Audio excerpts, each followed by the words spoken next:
भैया खलोवो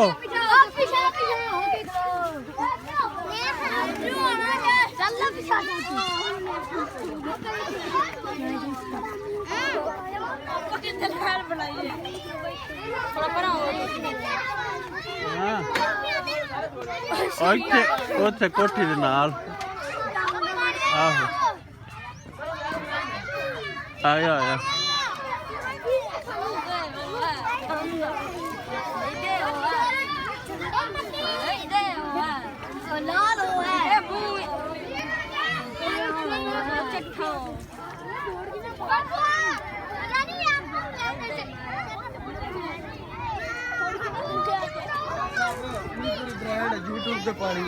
YouTube ਤੇ ਪਾਣੀ ਹੋਵੇ ਔਡਾ ਕੋ ਬ੍ਰਾਂਡ ਵੀ ਆਇਆ।